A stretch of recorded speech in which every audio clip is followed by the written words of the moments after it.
Uma boa noite a todos aqui presentes e também os que nos assistem pelas redes sociais. Vamos dar início ao trabalho da nossa casa no dia de hoje, pedindo aos benfazejos, agradecendo a oportunidade de estarmos aqui reunidos em Teu nome, Senhor. Dizemos: Pai nosso que estais no céu, santificado seja Teu nome. Venha a nós o Teu reino, seja feita a Tua vontade, assim na terra como no céu. O pão nosso de cada dia nos dai hoje, perdoai as nossas ofensas, assim como nós perdoamos aqueles que nos ofendem. E não nos deixeis cair em tentação, mas livrai-nos do mal. Então, hoje nós vamos convidar nosso expositor doutrinário da noite de hoje, nosso amigo Feijão, que vai falar sobre o perdão, né, Feijão? Sim. Então, convidemos positivamente para que dê tudo certo. Nós aprendamos, né? Boa noite aos presentes. Boa noite, Boa noite à espiritualidade que nos acompanha. E boa noite a você que está nas redes sociais, acompanhando a exposição doutrinária do Centro Espírita Allan Kardec. Esta noite nós vamos falar de 3 temas que são interligados, que é a reencarnação, a obsessão e o perdão. Para a gente poder compreender um pouco mais estes conceitos fundamentais. A reencarnação é um dos princípios fundamentais da doutrina espírita, junto com a existência de Deus, a existência e a imortalidade do espírito, a reencarnação, como já falamos, a comunicação entre os 2 planos da existência e a pluralidade dos mundos habitados. Estes 5 princípios principais nos foram trazidos por Allan Kardec e foram confirmados a partir das comunicações, do depoimento dos espíritos. Reencarnação. Vamos começar pela reencarnação. A base doutrinária da reencarnação, ela está no Livro dos Espíritos, nas questões 132 a 146, e também no Evangelho segundo o Espiritismo, no capítulo 4, onde Kardec diz que ninguém poderá ver o reino de Deus se não nascer de novo. Reencarnação. Ela não é invenção, ela não é propriedade dos espíritas. Isso porque, desde o início da história da humanidade, o homem sempre teve consigo a certeza de que não morreria, de que era imortal. Quando nós analisamos o homem das cavernas, nós descobrimos que ele era enterrado com seus pertences porque acreditava que iria continuar a existir. E, a partir desta crença, da imortalidade do espírito, surgiu o quê? A lei da reencarnação, ou seja, do renascimento. E a reencarnação, ela é parte da lei do progresso. Por quê?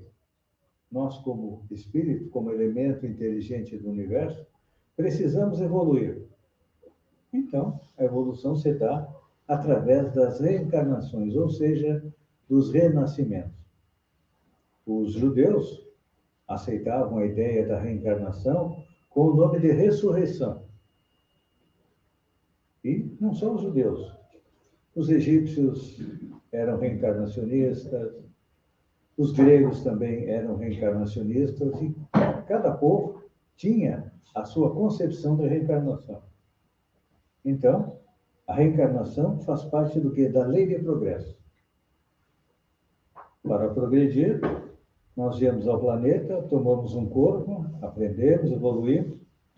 Quando acaba a nossa carga de energia vital, nós retornamos à pátria espiritual, mas quem fica aqui é o corpo. O espírito continua vivo. E isso já está amplamente compreendido, até pela própria ciência, porque a psiquiatria, ela tem um CID, que é chamado a Convenção das Doenças, onde existe a influência espiritual, ou seja, espírito que continua vivo na pátria espiritual, pode influenciar, que nós vamos ver depois na obsessão, então. É uma lei natural, é uma lei que vige em todo o universo. Não importa que nós sejamos encarnados aqui na Terra, Júpiter, Saturno, ou em outro planeta da nossa Via Láctea, ou até em outras galáxias, a reencarnação é uma constante. E através dela, o espírito evolui. Hoje, todos nós ainda somos espíritos imperfeitos. Allan Kardec dividiu os espíritos em 3 categorias: os espíritos imperfeitos, os bons espíritos e os espíritos puros. Isso significa que cada um vai evoluindo. Nós, por exemplo, hoje estamos na categoria de espíritos imperfeitos. Daqui a pouco, mais umas 10, 15, 20, 30 reencarnações, a gente entra na categoria dos bons espíritos, ou seja, aqueles espíritos que só fazem o bem. Nós já fazemos o bem. Nós já, eventualmente, distribuímos uma cesta básica, a gente ama nossa família, nosso partido político, nosso filme de futebol, mas esse sentimento de amor, a partir da reencarnação, ele vai aumentando. Vai chegar um momento que nós vamos amar a toda a família universal. Vai demorar, mas é o processo que nós vamos chegar lá. E a reencarnação também, ela representa o quê? A justiça divina. Porque sem a chave da reencarnação, a gente não consegue compreender as pessoas que estão no planeta, por exemplo. Pessoas que têm deficiência, algumas pessoas são mais evoluídas, outras menos evoluídas. Por que existe doença? Por que existe pobreza, enquanto que outros têm uma vida tranquila? E a reencarnação também, ela esclarece o que é a respeito dos talentos. Cada um de nós tem um talento, tem um dom. Tem pessoas que tocam música de ouvido. Significa o quê? Que é um espírito que já teve algumas reencarnações na música, então hoje ele traz tudo isso dentro de si, lá no seu subconsciente, e, quando é necessário, ele aflora. Pessoas que têm facilidade para algumas matérias, por exemplo, matemática, português, pessoas que têm facilidade de trabalhar com mecânica, pessoas que inventam coisas. O que é isso? Só a reencarnação consegue explicar. Quando falávamos da doença, da pobreza, das dificuldades das pessoas, a reencarnação também explica por quê. Hoje a gente pode dizer que todos nós somos bonzinhos, não somos? Só que no passado a gente foi muito malzinho. Basta a gente olhar a história da humanidade. Primeira Guerra Mundial, Segunda Guerra Mundial, guerras nos séculos XIX, XVIII, XVII, XV. Quando a gente analisa as cruzadas, quem é que estava lá? Éramos nós. O que agimos errado, no livro O Céu e o Inferno, Allan Kardec nos traz o Código Penal da Vida Futura, ou seja, o Código Penal a que todos nós estamos sujeitos. E lá, Allan Kardec esclarece que existe o erro. Todos nós erramos nesta encarnação, erramos nas encarnações anteriores. Aqueles que desrespeitam as leis humanas, o que acontece com eles? Eles são enquadrados pela justiça humana. E nós, em função dos nossos erros passados, nós somos enquadrados pela justiça divina. Então, Allan Kardec coloca lá no Céu e Inferno, o Código Penal da Vida Futura nos esclarece. Todos nós erramos. Cometemos o erro? Cometemos. E aí, em relação à justiça divina, tem que haver um processo. E o passo seguinte, que é o arrependimento. Quantas vezes no nosso dia a dia a gente erra, a gente se arrepende e depois tenta reparar o erro que cometeu. E o mesmo acontece em relação à justiça divina, que vem, depois do erro, vem o arrependimento e vem a pedagogia. Pedagogia de Deus, a pedagogia do amor. Funciona de que maneira? Tudo aquilo que eu fiz alguém passar, eu tenho que passar por aquilo para mim aprender a não fazer. É a expiação. E para a justiça divina depois vem a reparação. Ou seja, digamos que eu tenha subtraído a vida de um pai de família. Hoje é um pouco mais fácil da família sobreviver, porque existe o Estado que auxilia. Mas, na antiguidade, tirava a vida de alguém, a família ficava sem o seu ponto de apoio. Então, segundo a justiça divina, eu tenho que reparar àquela família o dano que eu causei. Por isso que a justiça divina é lenta e só através da reencarnação a gente consegue compreender. Vamos analisar. As duas guerras principais que estão acontecendo hoje. Ali na Palestina e na Ucrânia.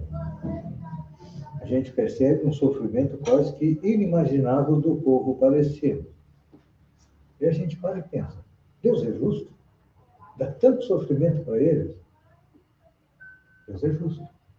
Só que aquelas pessoas que estão ali, elas estão passando por algo que elas fizeram outras pessoas passarem nas encarnações passadas. Então, hoje, eles estão recebendo a lei divina, estão se reenquadrando perante a lei divina. No futuro, nas próximas encarnações, eles vão ter, como a gente diz no dia a dia, pago essa conta, pago uma das prestações que eles deviam. Na Ucrânia, acontece a mesma coisa também. Sofrimento se refere ao quê?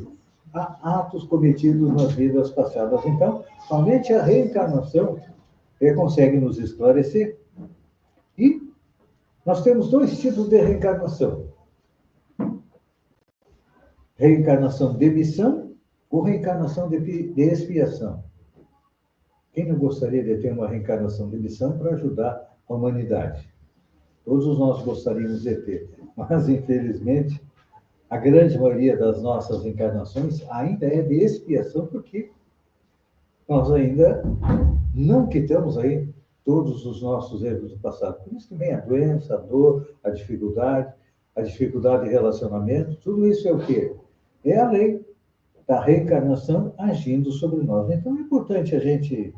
e tem a missão, já falei, né? Vim ajudar as pessoas. Então, é importante a gente refletir internamente a respeito da reencarnação. Por que eu estou onde estou? E com quem estou?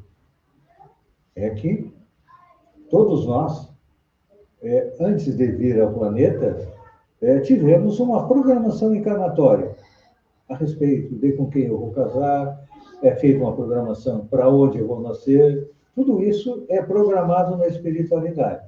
Só que, como nós temos livre-arbítrio, ou seja, capacidade de decidir, eu posso escolher, olha, eu namorei com fulano.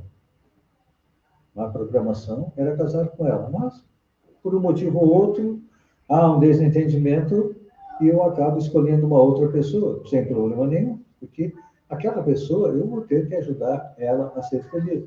Aquele relacionamento que eu interrompi, numa outra reencarnação, ele vai voltar. Então, assim funciona a reencarnação.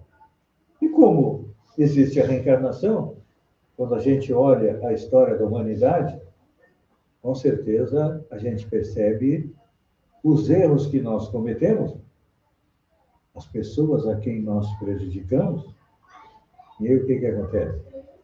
Elas vêm cobrar a conta. Porque Elas estão tão vivas como nós. A única diferença que tem é que nós estamos num corpo de carne e eles estão desencarnados. Então, esta cobrança, vamos dizer assim, esta influência negativa que muitos espíritos têm ou tentam ter sobre nós, nós chamamos de obsessão. E a base doutrinária da obsessão está lá no Livro dos Médiuns, no capítulo 23, e também no Evangelho segundo o Espiritismo, onde Allan Kardec nos traz o quê? A prece contra os maus espíritos. Mas será que só com a prece a gente consegue ser libertado de um obsessor? Não. Por quê? Porque o que é obsessão? É a influência negativa que os espíritos tentam ter sobre nós. A diferença da obsessão e dos bons espíritos, os bons espíritos procuram nos auxiliar. Todos nós temos um espírito protetor, não importa o nome que nós chamemos, anjo da guarda, a terminologia não é importante. É importante o quê? Ele é alguém que foi designado pela espiritualidade para nos ajudar na nossa reencarnação. Só que a diferença é qual? Ele respeita o nosso livre-arbítrio. Porque quando nós chegamos no reino nominal, vindo lá do reino animal, nós adquirimos o livre-arbítrio, ou seja, a capacidade de tomar decisões. Só e junto com essa capacidade de tomar decisões vem o quê? A responsabilidade sobre nossos atos. Todos nós somos responsáveis pelo que fazemos, de bom ou de errado. O errado, nós caímos lá no Código Penal da Vida Futura. Errou, arrependimento, expiação e reparação. Fizemos algo de bom? Ótimo. Isso vai ser anotado lá na nossa ficha kármica, porque, a exemplo do que a gente vê na televisão, quando eles prendem alguém e colocam a ficha criminal lá, para 2, 3, 4, 5 metros, com tudo que ele fez, nós também temos a nossa ficha kármica, onde é anotado tudo que nós fazemos de errado e tudo que nós fazemos de certo. O que nós fazemos de certo nos permite o quê? Acessar regiões melhores quando retornarmos à pátria espiritual. Então, o nosso espírito protetor, o nosso anjo de guarda, ele coloca um pensamento na nossa cabeça. Eu sempre digo, brincando, a respeito da influência, eu sou antigo, né?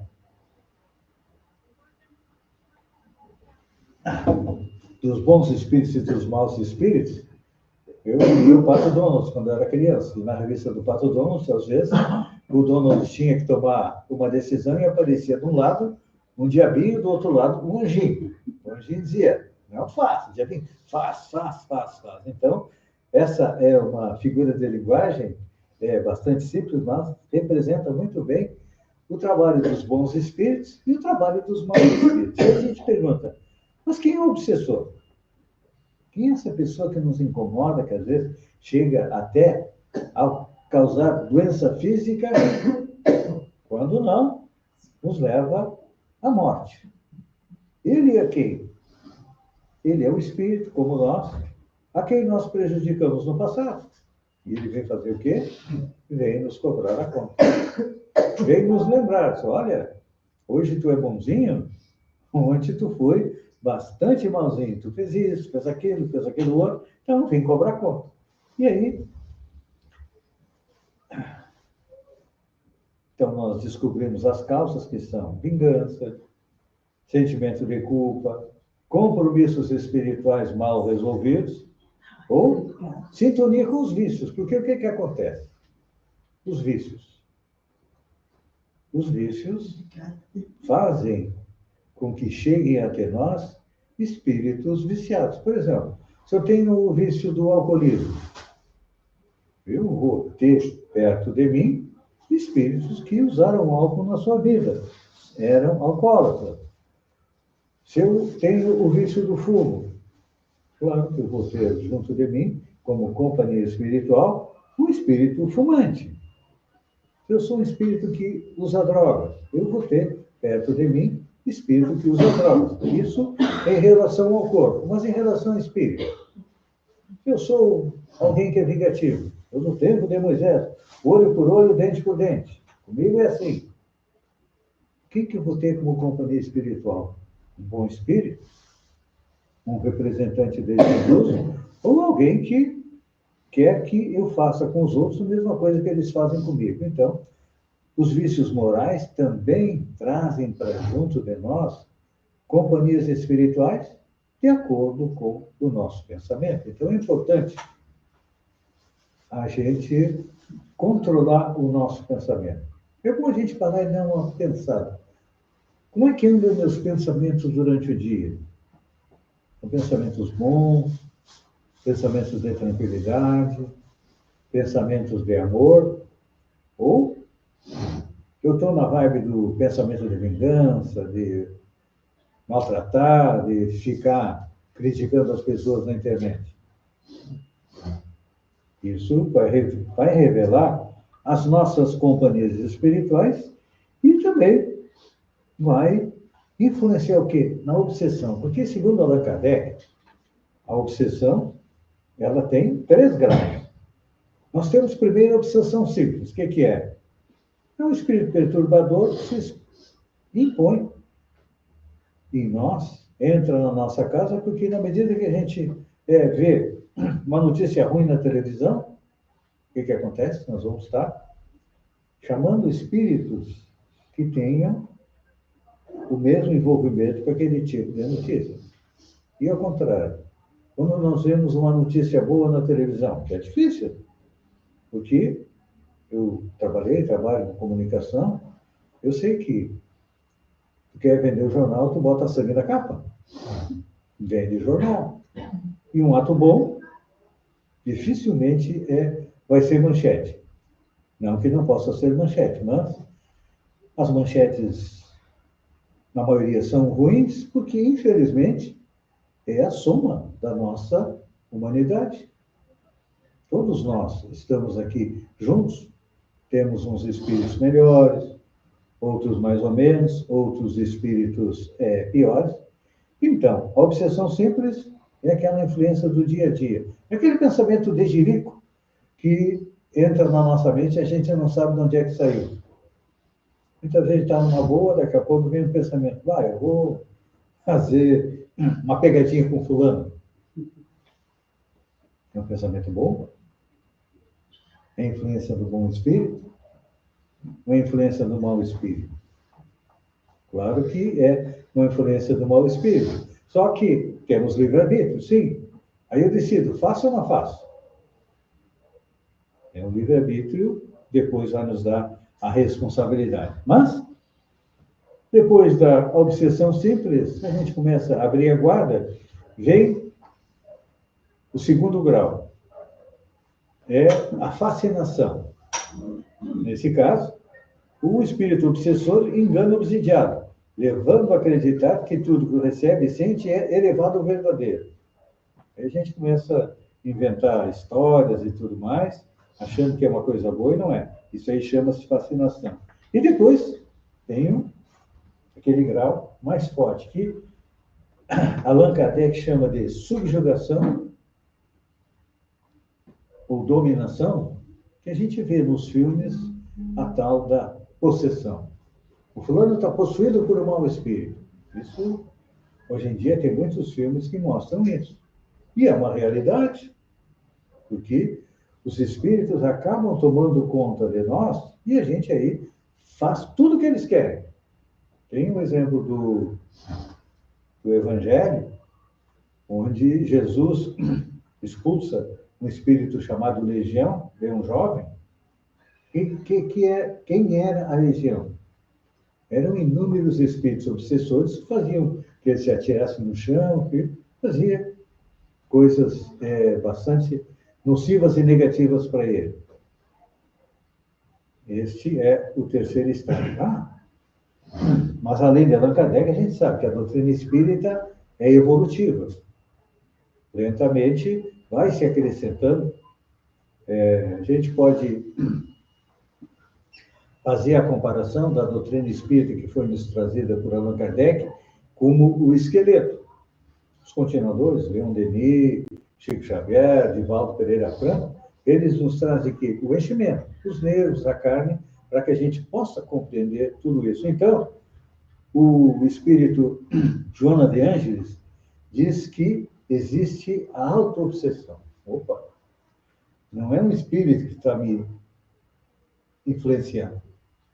Sou eu mesmo que estou me influenciando. E como é que funciona? A gente começa a ter pensamento negativo, sentimento de culpa por algum ato cometido, ódio por alguém. Então, isso aqui não é a influência de um espírito desencarnado. Eu mesmo que estou me influenciando. É claro que aí eu também vou receber a influência dos espíritos para quê? Para potencializar o que está acontecendo comigo. Também existe, a gente sempre analisa a obsessão de desencarnado para encarnado. Mas existe também a obsessão entre dois encarnados ou de encarnado para desencarnado. Entre dois encarnados. Aquela mãe possessiva que não deixa o filho fazer nada. Ela está ajudando ou ela está obsediando o filho? Ali é a obsessão do encarnado para desencarnado. Opa, de encarnado para encarnado. E a obsessão de encarnado para desencarnado existe, sim. Uma família, o chefe da família morre, deixa tudo enrolado, não conseguiu desenrolar a sua vida financeira e outras coisas também. E aí, o que acontece? Aquela pessoa que fica, a esposa, os filhos, começam a obsidiar o fulano. Como é que foi morrer? Me deixa tudo isso assim. E ficam todo dia criticando ele. Coitado que está na espiritualidade, ele está sendo obsidiado. Então, quando morre alguém da nossa família, o que a gente faz? Uma oração por ele. Para que ele possa se encaminhar. Porque quem morre continua vivo. E não consegue se desvencilhar, muitas vezes, daquele ambiente familiar ali, porque a família está segurando ele ali, não está deixando ele continuar na sua vida. Então, que a gente sempre tenha pensamentos positivos para com aquele que retornou à paz espiritual. E como é que a gente resolve o problema da obsessão? Fácil. Mas é difícil. É através do perdão. Pedro perguntou a Jesus quantas vezes deveria perdoar, e Jesus respondeu, 70 vezes, 7 vezes. Aquele pessoal que não tinha máquina de calcular, que não tinha computador, não tinha nada, 70 vezes, 7 vezes, e outra coisa, a grande maioria era analfabeta. Porque a alfabetização era primeiro só dos mais ricos. 90%, mais de 90%, 99% da população era analfabeta. Então, 70 vezes, 7 vezes, era um número, sei lá, era como se fosse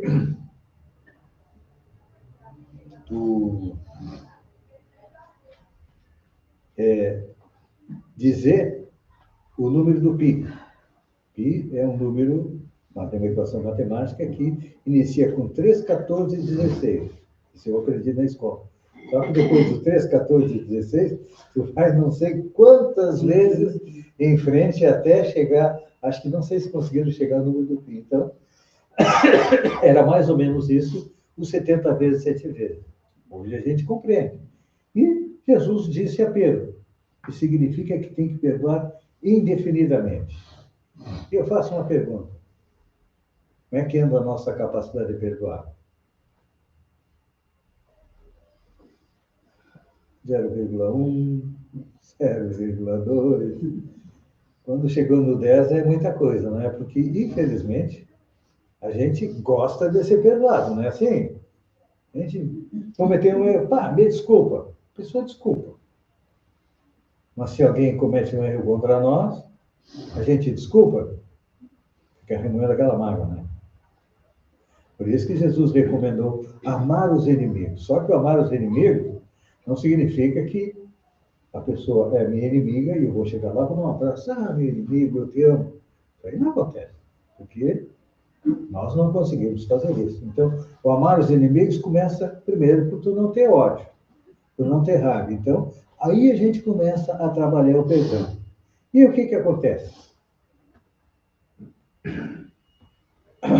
O perdão, ele é a chave da nossa libertação pessoal. Por quê? Ele abre, ele retira as algemas que a gente coloca entre nós e a quem nos prejudicou. Somente através do perdão. Primeiro, se eu conseguir não ter raiva de quem me prejudicou, já estou dando um grande passo. Então, é um dos mais elevados exercícios de amor e condição essencial para a paz interior e para o progresso espiritual. A gente não quer ter paz? E quando alguém nos prejudica, a gente não consegue perdoar. A gente não fica toda hora pensando, aquele filho da mãe, tomara que ele quebre a perna, tomara que aconteça isso, tomara que aconteça aquilo com ele. É assim que a gente pensa. E aí o que acontece? Continua algemado. E se não, vai ficar, se não perdoar, vai continuar algemado por 1, 2, 3, 4 encarnações. E aí vem as obsessões. Então, perdão é uma prática, sim, que nós temos que fazer, sim, porque ele tem a função de reparação. Quando alguém nos maltrata, alguém nos prejudica, ou se nós prejudicamos alguém também, o perdão, o que que é? Funciona como uma aproximação para quê? Para uma reparação. O que nós precisamos é reparar todos os erros que nós cometemos. Faz parte da lei divina. E o perdão também, ele anula a lei de causa e efeito. Ou seja, eu prejudiquei alguém. Essa pessoa vai ficar com raiva de mim, vai ficar com ódio de mim. Se eu não perdoar e se ele não me perdoar, nós vamos continuar ligados até que aconteça o perdão de ambas as partes. Então, por isso que o perdão é extremamente importante. Ele não anula a responsabilidade dos nossos atos, mas suaviza os efeitos da lei, oferecendo o espírito oportunidade de reparar com amor e não com a dor. Então, a partir do momento que a gente perdoa, que a gente ama, cometemos um erro, não precisamos passar pela expiação, não. E já passamos direto para a reparação e para uma convivência melhor. Então, é importante a gente exercício para casa. A quem eu ainda preciso perdoar? Inclusive a mim, né? O perdão começa por nós. Perdoar dos nossos erros e perdoar aqueles que nos maltrataram. O exercício é só para pensar. Se tiver coragem de ir lá pedir perdão, ótimo. Se não tiver coragem de ir lá pedir perdão, uma oração. Uma oração hoje, uma oração amanhã, uma oração depois, que a gente vai lentamente conseguindo se desvencilhar da obsessão e vai nos poupar inúmeras reencarnações negativas, ou de expiação, para chegarmos à tão sonhada felicidade. Vale a pena, não vale? Pense nisso e que a paz esteja com você. Ah, não, ainda não. Esqueci, tem a musiquinha para fechar, né? E faz aí o fechamento de tudo isso. É para dançar espiritualmente, não é para levantar da cadeira e dançar. É só para ouvir e refletir. A vida linda transformação, a alma renasce em nova missão. No berço do tempo a dor tem razão, latendo o espírito com precisão. Um fio invisível da obsessão, um laço se forma com emoção. Vinganças antigas que voltam a ser, chamando ao amor para se desfazer. A reencarnação é lei do progresso, convida ao amor e ao recomeço. É ponte divina, é luz na estrada, que mostra a justiça equilibrada. Obsessor não é só um vilão, é alma que chora em aflição. Às vezes sofreu o que hoje faz, pedindo socorro nas sombras e paz. O perdão dissolve o mal do passado, é só o que transforma o céu claro. É força do Cristo a nos libertar, trazendo esperança ao recomeçar.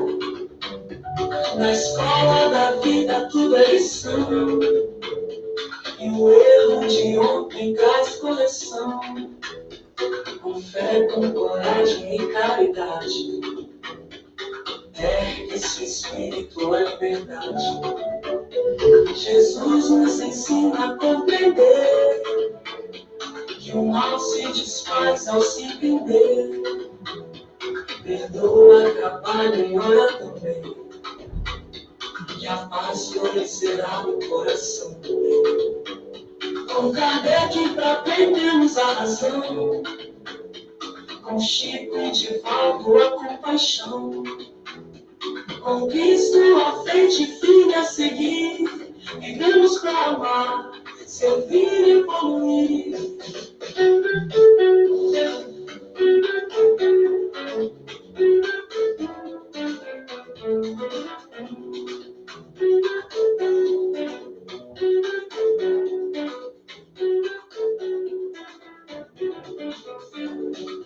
A reencarnação é lei do progresso, convida ao amor e ao recomeço. É ponte divina, é luz na estrada, que mostra a justiça equilibrada. Obsessor não é só um vilão, é a alma que chora em aflição. Às vezes sofreu o que hoje faz, pedindo socorro nas sombras e paz. O perdão dissolve o mal do passado, é só o que desponta no céu nublado. É força do Cristo a nos libertar, trazendo esperança ao recomeçar. Na escola da vida tudo é lição, e o erro de ontem traz correção. Com fé, com coragem e caridade, ergue-se o espírito à liberdade. É força do Cristo a nos libertar, trazendo esperança ao recomeçar. Obrigado e até a próxima. Fé, esperança e caridade. Essa é a trilha que nós precisamos caminhar.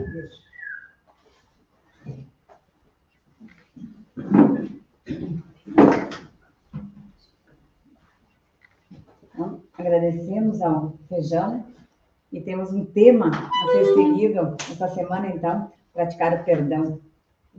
O perdão nos liberta, né? E evita a obsessão. Uma boa dica, né, Feijão? Agora, então, a segunda parte, nós vamos passar para o passe. Que cada um possa sentar da melhor maneira possível em suas cadeiras. Quem traz a água para fluidificar, que vai ser fluidificada agora junto com o passe, pode segurar cada um a sua garrafa na mão, que a espiritualidade põe os remédios que necessitam, né, com cada pessoa. O passe coletivo, muitos perguntam que gostariam de ter o passe isolado ou passe sozinhos, mas esse passe coletivo, a gente que estuda a doutrina sabe que cada um que aqui está vai receber, de acordo com a necessidade e o merecimento, a mesma coisa de que fosse ali na sala. Então, ele não tem necessidade de ter um passe isolado, a não ser uma pessoa que tenha uma problemática mais faça um atendimento fraterno, alguma coisa assim, que precise mesmo de um passe isolado. Senão, o passe coletivo, ele tem a mesma eficácia. Porque a espiritualidade vai estar com cada um do seu lado, atendendo individual. Então, também os que estão em casa possam botar uma água para ser fluidificada e receberem o passe também. Vamos fechar os nossos olhos, elevar o pensamento, mentalizando Jesus, nosso mestre amigo, a espiritualidade bondosa, que possa nos envolver a cada um, para que possamos receber, de acordo com a nossa necessidade e o nosso merecimento, tudo aquilo que precisamos para o nosso físico, mas também para o nosso espiritual, que ao retornar nossos lares, possamos voltar mais esclarecidos, melhores do que quando aqui chegamos, com a vontade firme de nos renovar, de sermos a cada dia um pouquinho melhor. Muito obrigado, Senhor, por tudo que temos, por tudo que recebemos, e assim dizemos: Pai nosso que estais no céu, santificado seja teu nome. Venha a nós o teu reino, seja feita a tua vontade, assim na terra como no céu. O pão nosso de cada dia nos dai hoje, perdoai as nossas ofensas, assim como nós perdoamos aqueles que nos ofendem. E não nos deixeis cair em tentação, mas livrai-nos do mal. Que assim seja. Uma boa noite a todos. Vamos em paz.